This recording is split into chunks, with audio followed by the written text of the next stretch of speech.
को बुलवा करके त्रिकूट पर्वत के ऊपर एक भवन का निर्माण करवाया। भवन बन गया तो गृह प्रवेश कराने के लिए पंडित जी की आवश्यकता पड़ी। तो ब्राह्मण बुलाए गए, कौन? बोले रावण का पिता विश्वश्रवा। विश्वश्रवा आया गृह प्रवेश कराने के लिए, साथ में रावण भी आया। गृह प्रवेश हो गया तो पंडित जी से अंत में कहा कि अपनी दक्षिणा मांग लो। पंडित जी से कहा जाता है भाई दक्षिणा बताओ क्या दे हमको। तो पंडित जी तो नहीं बोल पाए, ये रावण बोल पड़ा, महाराज ऐसा करो ये भवन ही हमें दान में दे दो। बोले बाबा ने कर ले जाओ। पार्वती की तरफ इशारा किया, कहो पार्वती रह लिया तुमने? पार्वती ने कहा रावण तो ये भवन लिए तो जा रहे हो, लेकिन याद रखना मैं किसी दिन एक बानर की पूंछ का रूप धारण करके तेरे इस भवन को जला करके राख कर दूंगी, क्योंकि तू अश्रद्धा का दान लिए जा रहा है और ये वही लंका है। आप कहेंगे आपके पास क्या प्रमाण है? ये वही लंका है। अच्छा एक बात बताओ, लंका में रहने वाले सब राक्षस है कि नहीं? विभीषण को छोड़ के बोलो। हालांकि विभीषण भी राक्षस कुल में ही उत्पन्न हुआ, रास्ता अलग हो गया तो क्या हुआ? लंका में सब रहने वाले कैसे हैं? बोले कौमैसी मानुष धेनु खर अज खल निशाचर भक्षय, है ना? सारे मांसाहारी हैं। तो मांसाहारियों के यहाँ, राक्षसों के यहाँ मंदिर कहां से आए? जबकि लंका में सब मंदिर ही हैं। लंका में सब मंदिर हैं। हनुमान जी महाराज जब ढूंढने के लिए सीता जी को गए तो तुलसीदास जी लिखते हैं, बोले मंदिर मंदिर प्रतिकर शोधा देखे जहां अगणित जोधा, गयो दशानन मंदिर माही अति विचित्र कही जात सुनाई, सैन किए देखा कपिते ही मंदिर मौन देख बैठे ही, भवन एक पुनि देख सुहावा, हरि मंदिर तांबन बनावा, रामायुध अंकित ग्रह शोभा वर्णन जाय, नव तुलसी का वृंद तहां देख रस कपिरा। बोलो भाई सारे मंदिर मंदिर है ना? ये भगवान भोलेनाथ ने बना करके रावण को प्रदान किया। अब अश्रद्धा का दान जब घर में हो गया तो घर में कलह मचने लगी। देखो अश्रद्धा का दान न तो देने वाले को लाभ है और न लेने वाले को लाभ है। दान देने वाले को यह सोचना चाहिए कि मैंने कुछ नहीं दिया, पूरा फल मिलेगा। लेने वाले को चाहिए कि वो सोचे कि हमें बहुत मिल गया, तो दोनों के लिए कल्याणकारी। देने वाला सोच रहा कि हमने बहुत दे दिया और लेने वाला सोच रहा कुछ नहीं मिला, तो महाराज न तो पंडित जी का कल्याण नहीं, यजमान का कल्याण, किसी का कल्याण नहीं। तो देते समय ये सोचो मैंने कुछ नहीं दिया, और लेने वाला ये सोचे मुझे बहुत मिल गया। तो पार्वती ने कहा तुम श्रद्धा का दान लिए जा रहे हो, तो घर में कलह मचने लगी भगवान शिव में और पार्वती में। जब कलह मचने लगी तो पार्वती से भोले बाबा ने कहा एक काम करो, आपस में लड़ाई इसमें ज्यादा होती है तो थोड़ा ग्रह शांति करा लो। घर में जब कलह मचने लगे, लड़ाई झगड़ा ज्यादा होने लगे, या कोई न कोई बीमार हर समय बना रहे, तो अपने घर की शुद्धि करानी चाहिए। हवन करा दो, कथा करा दो, संत ब्राह्मणों को भोजन करा दो, कन्या जिमा दो, घर शांत हो जाएगा। तो भोले बाबा ने कहा घर में लड़ाई हो रही इसलिए ऐसा करो ग्रह शांति करा लो। क्या करें महाराज? बोले ऐसा करो ब्राह्मणों को भोजन करा दो। जैसी आज्ञा महाराज। कितने ब्राह्मण होने चाहिए? भोले बाबा ने कहा कम से कम 101 ब्राह्मण हो। तुम रसोई बनाओ, ब्राह्मण लिए आ रहे हैं। पार्वती रसोई बनाने लगी, भोले बाबा गए ब्राह्मण लेने के लिए। महाराज और तो कोई नहीं मिला, रास्ते में सबसे पहले अगस्त जी महाराज मिल गए। अगस्त जी से कहा भोले बाबा ने, महाराज आपका निमंत्रण है। अच्छा कब है? बोले आज। कितने टाइम? बोले 12 बजे। अगस्त जी ने कहा ठीक महाराज आ जाएंगे। बोले बाबा वापस आ गए। अगस्त जी महाराज ठीक 11:30 बजे प्रकट हो गए। 12 बजे का बाद आओ, 11:30 बजे पहुंच गए। बोले बाबा ने पार्वती से कहा पार्वती भोजन लगाओ। पार्वती ने कहा महाराज आपने तो कहा था कि 101 आएंगे, वो 100 और आ जाए तब भोजन लगाए, 100 और आ जाए उनकी प्रतीक्षा कर लो। तो अगस्त जी भोले बाबा ने कहा पार्वती पहले इनको खिला दो भोजन, अगर बचेगा भोजन तो सब और बुला देंगे, तो इनका तो पेट भर। पार्वती बड़ी झुंझला गई, इतनी मेहनत से भोजन बनाए, अकेले 1.5 हड्डी के बाबा आकर के खड़े हुए, क्या खाएंगे? ये 2 पूड़ी नहीं खाएंगे, सब खराब हो जाएगा। माता जी बड़े मन से भोजन बनाए और आप न भोजन करें, फिर देखो उनका पारा 7वें आसमान पर। तुम्हें पता है कितनी मुसीबत से बना। चूल्हे के पास हमने फूंक मारी, बड़ी नाराज होती। पार्वती बड़ी नाराज हुई। भोले बाबा ने कहा नाराज मत हो, भोजन बचेगा तो बुला देंगे। पार्वती ने क्या किया, छोटी छोटी कटोरियों में सब्जी रखी, 2 पूड़ी रखी, अगस्त्य जी के सामने आकर के रख दी थाली। महाराज भोजन करो।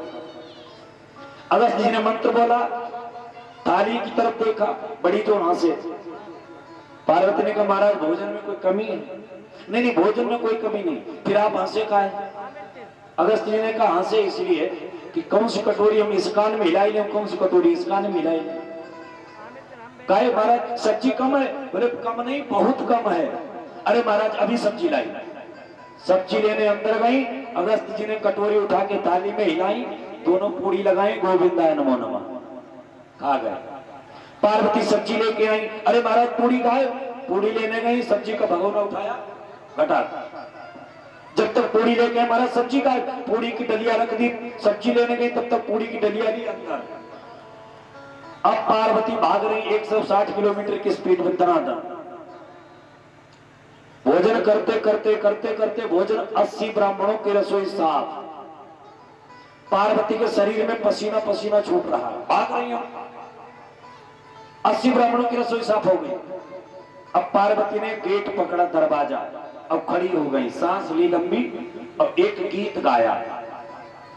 अगस्त्य जी को सुना करके एक गीत गाया। क्या गीत गाया?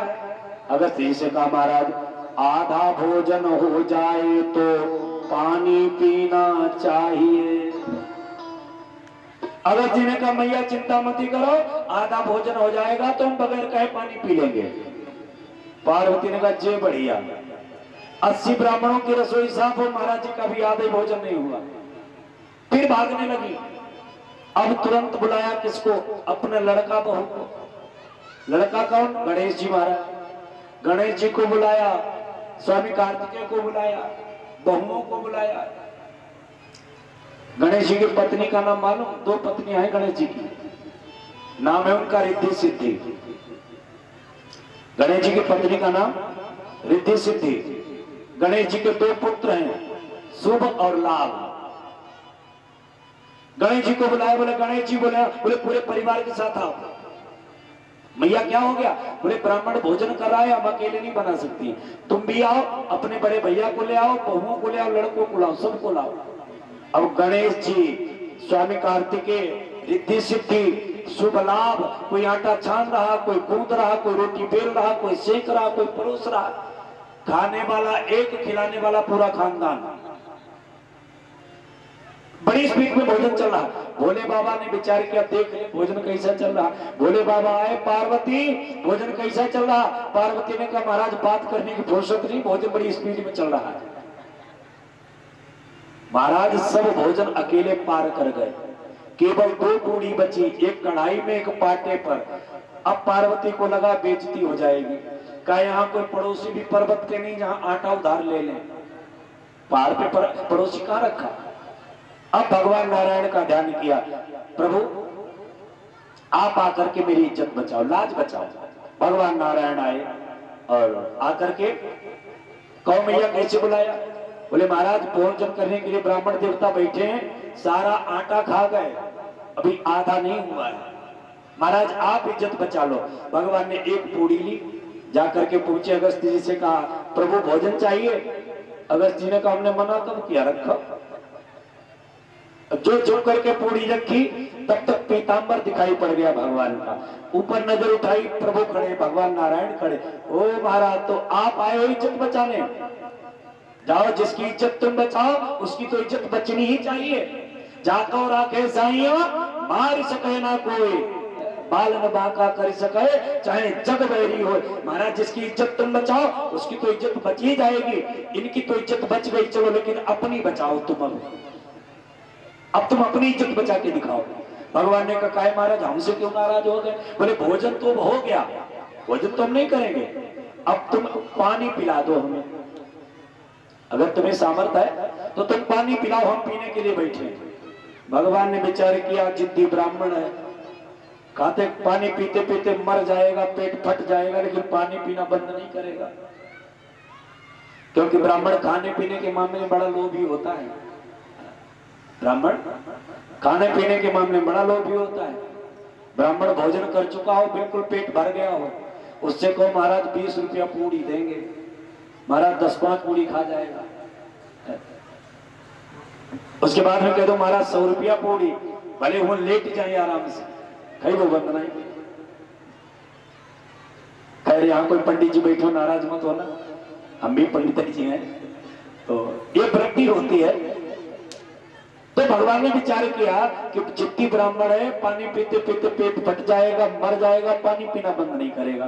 तो भगवान ने कहा प्रभु ऐसा करो, अभी नहीं, द्वापर में हम कृष्णावतार लेंगे, तब इंद्र हमारे ऊपर कुपित होकर के जल बरसाएगा, वो सारा जल तुम पी लेना। आज वो सारा जल अगस्त जी पान कर गए हैं। बोलिए भक्तवत्सल भगवान की। इसके बाद एक दिन के बाद भगवान कन्हैया के पिता बाबा नंद ने एकादशी का व्रत किया। एकादशी का व्रत किया। एकादशी का व्रत हम सभी लोगों को करना चाहिए, जितने भी वैष्णव भक्त हैं सबको एकादशी व्रत करना चाहिए। अच्छा, कितने लोग एकादशी व्रत रखते हैं जरा हाथ उठाओ, माताएं बहनें हमारे भाई लोग एकादशी व्रत करते हैं। वाह वाह, बहुत बढ़िया। एकादशी व्रत करना चाहिए। पहले तो आप एकादशी व्रत का लाभ सुने। एकादशी व्रत करने से लाभ क्या होता है? बगैर लाभ के कोई काम करने के लिए हम लोग तैयार नहीं हैं। तो सबसे पहले लाभ सुनो। लाभ ये होता है कि एकादशी का व्रत जो व्यक्ति करता है, सबसे पहले तो बात यह है उसका स्वास्थ्य बिल्कुल सुरक्षित रहता है, बीमार नहीं पड़ता है। क्योंकि महीने में बड़े बड़े डॉक्टर भी कहते हैं कि महीने में 2 दिन भोजन ऐसा करो कि 2 दिन कम से कम खाली पेट रहो, ताकि तुम्हारी मशीन को थोड़ा आराम मिल जाए। हाँ। लेकिन हम क्या करते हैं, सुबह को नाश्ते में 4 पराठे खाए, दोपहर को 8 रोटी भोजन में करी, फिर दुकान पे गए, फिर कुछ खाया, फिर कुछ खाया, फिर ऐसा लगता है कि खाने के लिए जी रहे हैं। लेकिन खाने के लिए मत जियो, जीने के लिए खाओ। जीने के लिए खाओ, खाने के लिए मत जियो। तो डॉक्टरी के हिसाब से तो शरीर आपका सही रहेगा। दूसरी बात, जो एकादशी का व्रत करता है, भगवान विष्णु का सुदर्शन चक्र उस दिन उसके शरीर की घूम घूम करके रक्षा करता है। तीसरा फायदा, एकादशी वाले दिन जो व्यक्ति व्रत करता है उसके शरीर से समस्त पाप निकल करके भागते हैं। भाग करके जाते कहां है मालूम? सब चावल में छिप जाते हैं। इसलिए एकादशी को चावल निषेध है। क्योंकि एकादशी जब प्रकट हुई और एकादशी ने सभी पापों का नाश करना चाहा, तो सारे पाप भागे, तो कुछ पापों का नाश भी कर दिया। अंत में कुछ पाप जाकर के चावलों में छिप गए। चावलों ने पनाह दी एकादशी को, अपने अंदर रहने के लिए छिपा लिया। तो एक भगवान ने श्राप दिया चावलों को कि एकादशी को जो तुमको खाएगा उसको महापाप लगेगा। इसलिए एकादशी को चावल नहीं खाए जाते हैं। एकादशी को पाप जो है चावलों में छिप जाता है। इसलिए एकादशी को आप लोग चावल बनाए ना, होटल से कहीं भी खाई आए, लेकिन तुम घर में मत बनाओ। खाना भी नहीं चाहिए हम लोगों को। और चावल की बात छोड़ो, एकादशी को अन्न तक नहीं खाना चाहिए। अन्न भी नहीं खाओ, और अन्न न बचा सको तो कम से कम चावल तो बचा ही दो। दूसरी बात, एकादशी को अगर कोई भीख मांगने वाला आ जाए तो भूल करके भी अन्न का दान उसे मत दो। एकादशी को अन्नदान भी नहीं किया जाता है। फल दे दो, दूध दे दो, मट्ठा दे दो, पैसे दे दो, कुछ भी दे दो, लेकिन उसे अन्न मत दो एकादशी को। क्योंकि कोई विद्वान एकादशी को किसी भी तरीका का भंडारा नहीं करवाता है। अन्न का भंडारा एकादशी में नहीं होता है। हाँ, फल का कर दो, किसी का कर दो। तो दूसरा फायदा यह है कि एकादशी को जो कोई व्रत करता है उसके शरीर से निकल करके पाप भागता है। तीसरा फायदा यह, सुदर्शन चक्र खुद उसकी रक्षा करता है। आपकी अकाल मृत्यु नहीं हो सकती है एकादशी को, मैं गारंटी करता हूं, अगर कोई व्रत करता है। तीसरी बात, जो एकादशी का व्रत करता हो और किसी के प्राण न निकल रहे हो, ऐसा हो जाता है कभी कभी। काफी दिनों से लोग पड़े हैं चारपाई पे, प्राण नहीं निकल पा रहे हैं, परिवार वाले भी चाहते हैं कि जल्दी शरीर छूटे, ऐसे के प्राण न निकल रहे हो।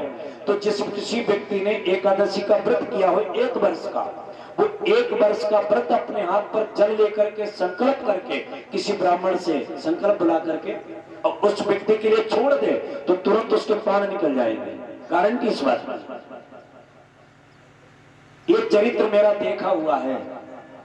मेरे गांव में एक पंडित जी थे, हरिश्चंद्र दीक्षित जी, जयनारायण के पिताजी। इनके कैंसर हो गया था मुंह में, आपको याद होगा गुरुदेव। तो कैंसर बन गया मुंह में। अब कैंसर वाले मरीज का तो बड़ा बुरा हाल हो जाता है। चारपाई पे पड़े पड़े महीने बीत गए, उनको प्राण नहीं निकल रहे, कीड़े खा रहे हैं उनको, तो बड़ा दर्द हो रहा है। एक दिन की बात, हमारे पिताजी को बुलाया गया। हमारे पिताजी पंडिताई करते हैं, तो उनको बुलाया गया।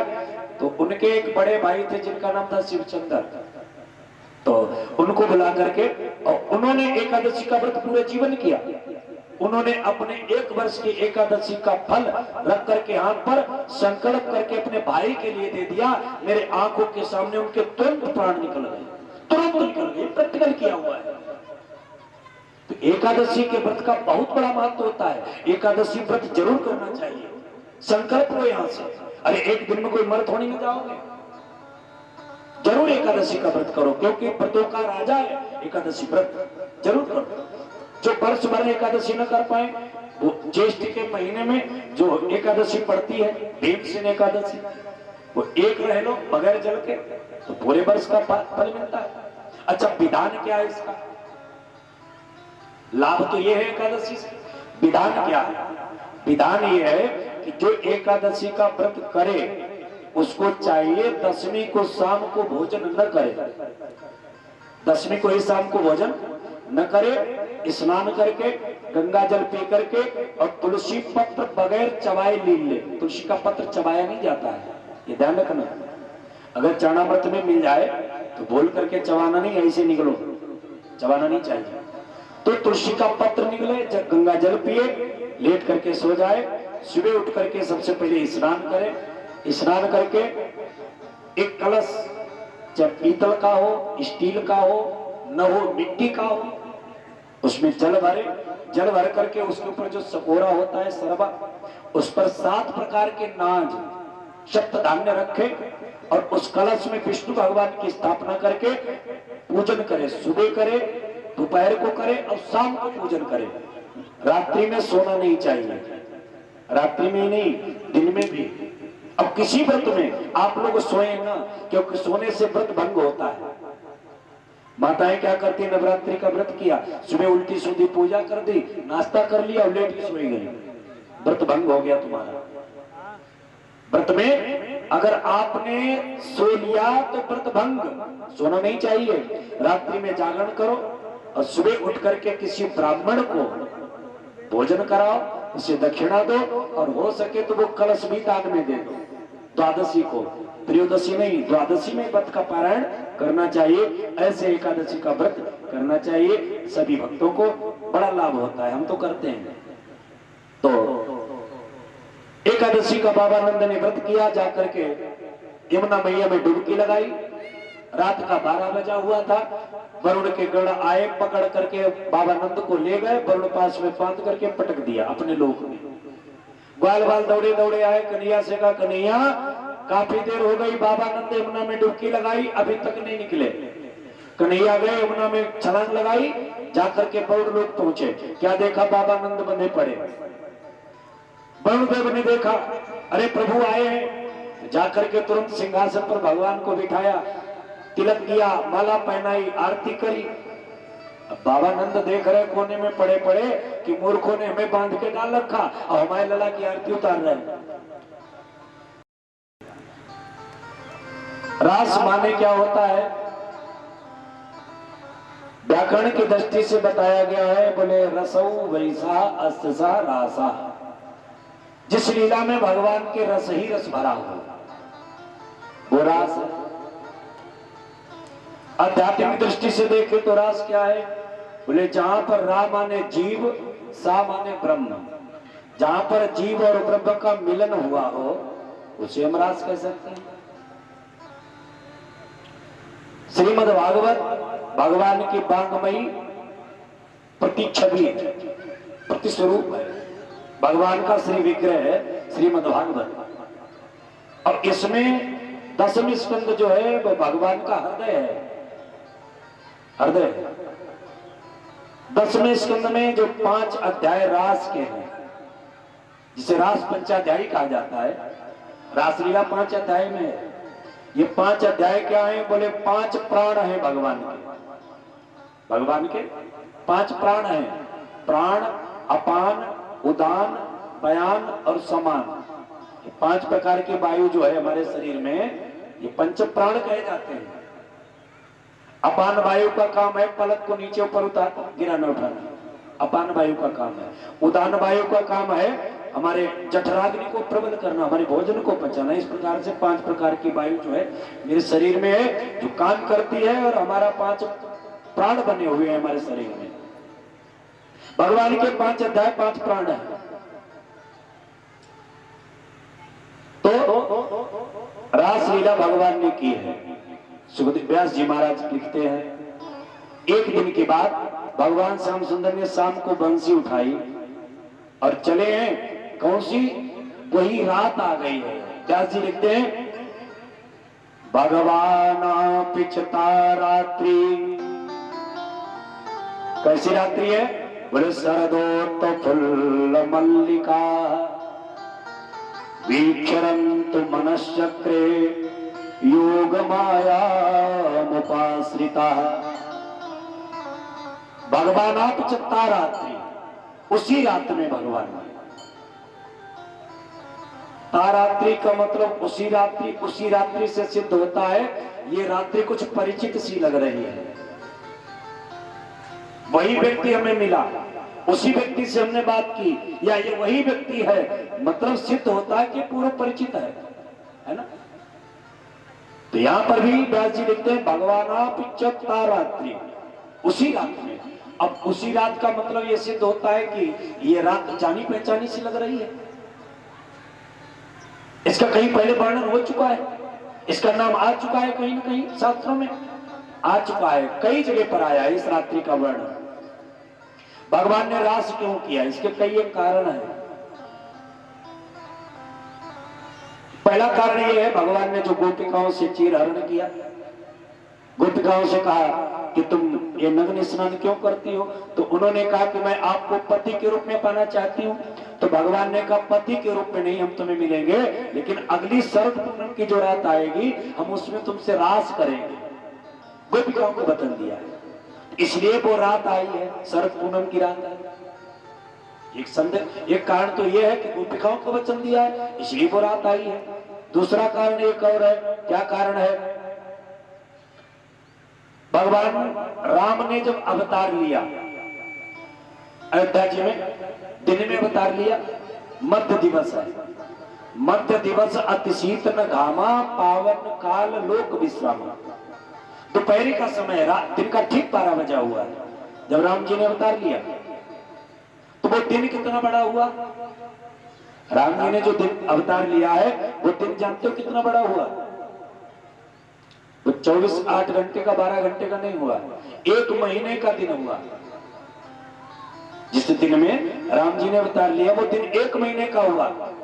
मास दिवस कर दिवस भाव और मरम न जाने कोई, रथ समेत रवि था क्यों निशा कवन विधि हो।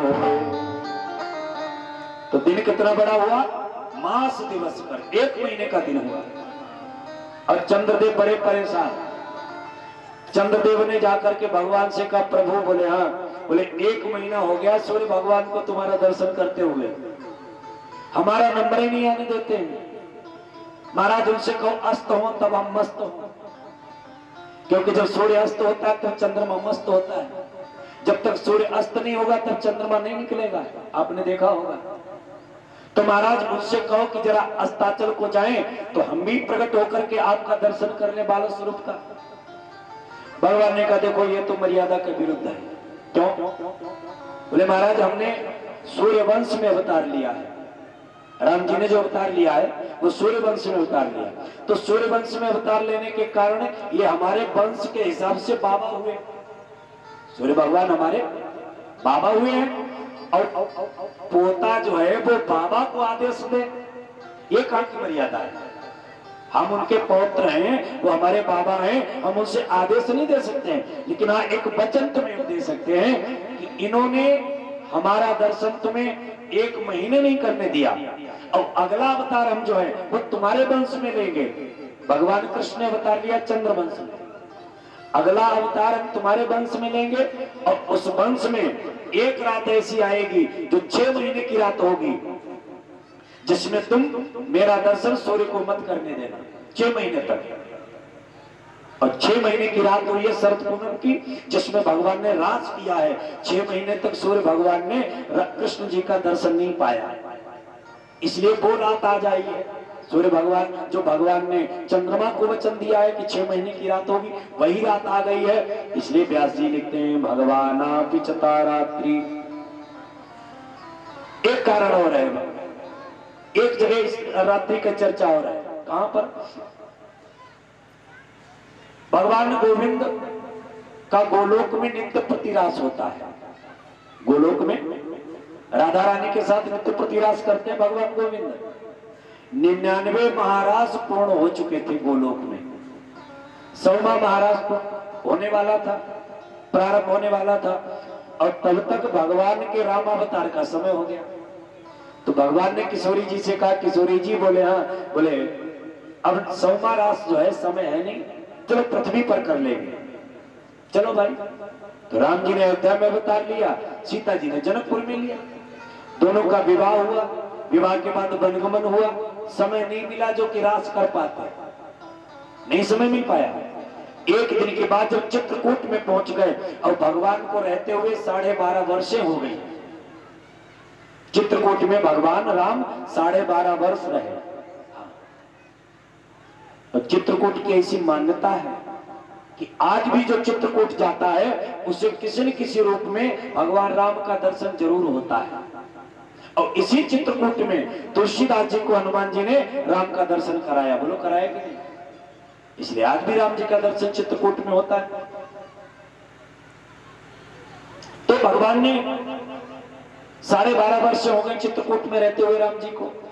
तो एक दिन की बात, लक्ष्मण जी गए समिधा लेने के लिए जंगल में, तो सीता जी और राम जी अकेले बैठे हैं। तो राम जी ने कहा, सीते बोले हाँ, बोले आगे हमें बहुत काम है, शूर्पणखा की नाक कटवानी है, सुतीक्ष्ण का कल्याण करना, अगस्त को दर्शन देना है, खरदूषण मारना है, बड़े काम पड़े हैं। और समय बचा है मात्र 1.5 वर्ष, 14 वर्ष का वनवास है, 12.5 वर्ष हो चुके हैं, 1.5 वर्ष शेष बचा है। इसलिए चलो अब समय निकाल करके रास कर लिया जाए। आज 100वां महाराज जो है वो आज कर लिया जाए। किशोरी जी ने कहा जैसी आपकी इच्छा। तो राम जी ने क्या किया, सीता जी के लिए सुंदर पुष्प तोड़ तोड़ करके हार बनाया। तुलसीदास जी महाराज लिखते हैं कि एक बार चुनी कुसुम सुहाए, एक बार चुनी कुसुम सुहाए, निज कर भूषण राम बनाए, निज कर भूषण राम बनाए।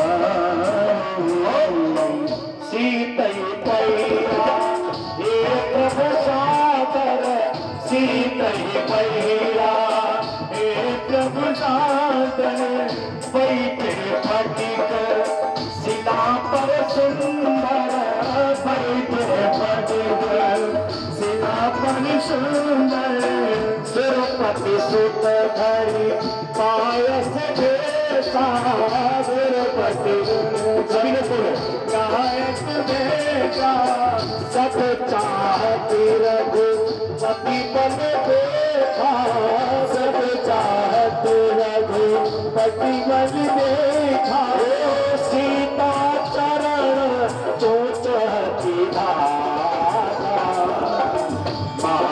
महामंदमति कारण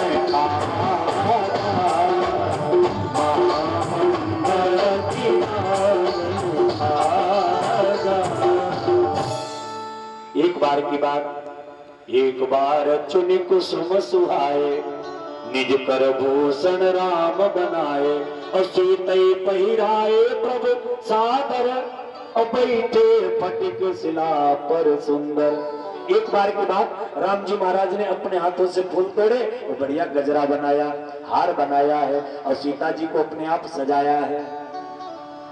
हम लोग अपनी पत्नी को कब सजाते हैं मालूम? अपनी पत्नी को हम तब सजाते हैं जब कहीं वीआईपी पार्टी में जाना होता है, तब पत्नी से कहते हैं देखो ठीक से कपड़े पहनना, ठीक से ज्वेलरी पहनना, ताकि हमारी कहीं बदनामी न हो जाए। हाँ, बड़े वीआईपी लोग आएंगे, हमारी इज्जत का ख्याल रखें, बढ़िया से कपड़े पहनो, खूब सुसज्जित करते हैं, उसे कमी न रह जाए। राम जी भी आज सीता का श्रृंगार अपने हाथ से कर रहे हैं। क्यों? आज वीआईपी पार्टी में जाना है। वीआईपी पार्टी क्या है? बोले आज राज करने वाले हैं राम और सीता, इसलिए सीते पहिराए प्रभु सादर, बैठे फटिक शिला पर सुंदर। तब तक क्या हुआ? बोले सुरपति सुतधरी बायस भेषा, सठ चाहती रघुपति बल देखा। इंद्र का पुत्र जयंत कौवे का रूप बना करके आया, और सीता चरण चोंच हति भागा, सीता के चरण में चोंच मारी और भाग गया। महामंदमति कारण कागा, चला रुधिर रघुनायक जाना, सीख धनुष सायक संधाना। एक सरकंडा पड़ा हुआ था, सीख उठाई, मंत्र पढ़ करके छोड़ दिया। प्रेरित ब्रह्म मंत्र सर धावा, चला भागी बायस भय पावा। जाकर के भागा, सब लोगों में गया, भागता घूम रहा है, बाण पीछे लगा, जहां जाता है बाण पीछे। अंत में अपने पिता इंद्र के पास में गया। इंद्र से कहा पिताजी मुझे बचा लो, उसे बैठने के लिए नहीं कहा, भगा दिया। अब भागा भागा घूम रहा है। तब तक नारद जी मिल गए। नारद देखे उपिकल जयंता, नाग दया कोमल चित संता। नारद जी मिले। नारद जी ने कहा जयंत क्या हो गया, क्यों भाग रहे? बोले महाराज जी राम का बाण पीछे लगा है मारने के लिए। नारद जी ने कहा यह मारने के लिए नहीं लगा है, तुम्हें अच्छी दिशा देने के लिए लगा है पीछे। अगर तुम्हारी दिशा अच्छी हो गई तो दशा अपने आप सही हो जाएगी। जिसकी दिशा अच्छी हो जाती है ना, उसकी दशा अपने आप सही हो जाती है। तुम्हारा आप कहना क्या चाहते हो? बोले रुक जाओ। अरे महाराज मार डालेगा। नारद जी ने कहा अगर मारना चाहता बाण तुम्हें तो कब का मार दिया होता। मारना नहीं चाहता है, तुम्हें प्रभु राम की चरण में ले जाना चाहता है, रुक जाओ। जयंत रुक गया, बाण 1 मीटर दूर रुक गया। नारद जी ने कहा देखो रुक गया। बोले हाँ। बोले अब उन्हीं की शरण में जाओ जिनका बाण है। जयंत ने कहा महाराज कौन सा मुंह लेके जाएं? नारद जी ने कहा यही मुंह ले जाओ, मोचे थोड़ी ना करना है। अरे महाराज वो हमसे कहेंगे चोंच काहे मारी चरणों में, तो हम जवाब क्या देंगे? तो नारद जी ने उपदेश दे दिया कि जब कहें कि चोंच क्यों मारी तो ये कह देना। बोले अब क्यों आए? तो दूसरा प्रश्न बता दिया। बोले तब ये कह देना। नारद जी ने उपदेश दिया। जयंत आया, राम जी के चरणों में झुक गया, प्रणाम किया। राम जी ने कहा कहो भाई जयंत तुमने सीता जी के चरण में चोंच क्यों मारी?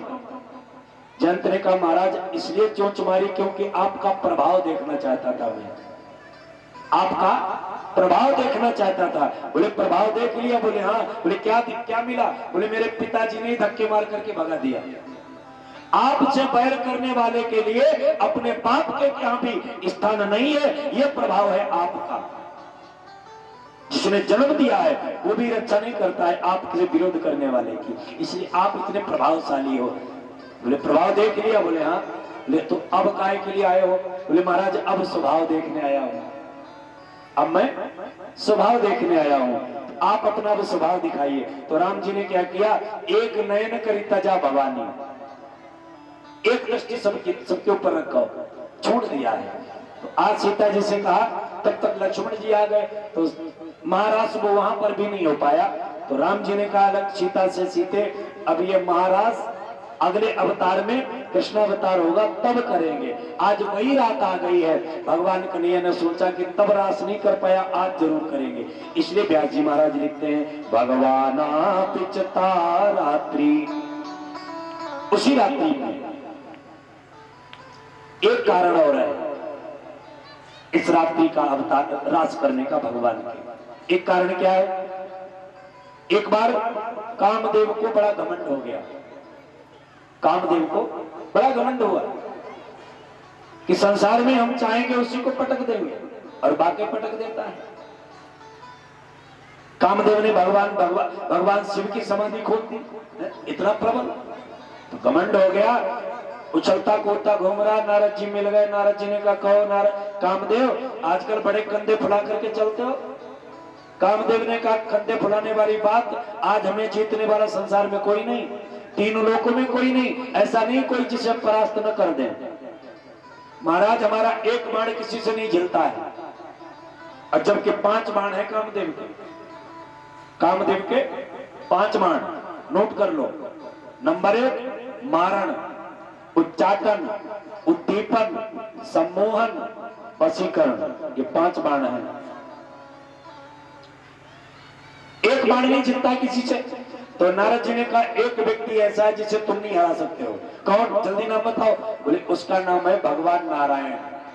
नारायण का तुम बाल बांका नहीं कर सकते हो। कामदेव ने कहा अगर मौका लग जाए तो एक सांख में 5 पटके उसके उनके हम मार दें, उनके भी एक सांख में उनके 5 पटकी मारे। नारद को मौका मिला, नारद पहुंचे भगवान विष्णु के पास। विष्णु जी से कहा प्रभु कामदेव को बड़ा घमंड हो गया, वो तो कह रहा था कि मौका लगे तो हम नारायण के भी 5 पटकी मारे। भगवान मुस्कुराए, इसका मतलब अभिमान का अंकुर स्फटित हो गया है।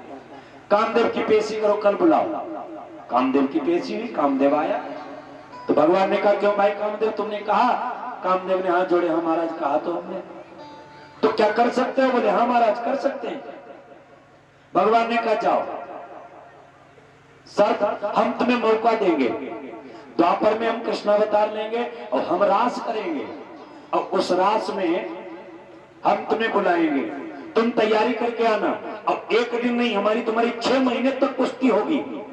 6 महीने स्त्रियों के मध्य में हम अकेले रास करेंगे, और अगर तुम हमें हरा दोगे, अगर तुम हमें हरा दोगे तो मैं अपना बैकुंठ तुम्हारे नाम कर दूंगा, और अगर तुम हार गए तो तुम्हें हमारा पुत्र बनना पड़ेगा, इतना ध्यान रखना। कामदेव ने कहा महाराज स्वीकार है। इसीलिए कामदेव ने भगवान का जब बाल बांका नहीं कर पाया, कामदेव खुद हार करके चला गया, तो कामदेव को भगवान का पुत्र बनना पड़ा। भगवान कृष्ण के पुत्र बने कि नहीं कामदेव, जिनका नाम था प्रद्युम्न। प्रद्युम्न कामदेव के अवतारी थे, रुक्मिणी के पुत्र थे, प्रथम पुत्र थे, जिनको संबरा सुनान करके प्रसूतिका गृह से ले गया, वो कामदेव के अवतारी थे। तो कहने का तात्पर्य कई एक कारण है भगवान के रास करने के। आज भगवान ने बंसी उठाई और वही रात आ गई। भगवान पिचता रात्रि। अब रात्रि कैसी है ये?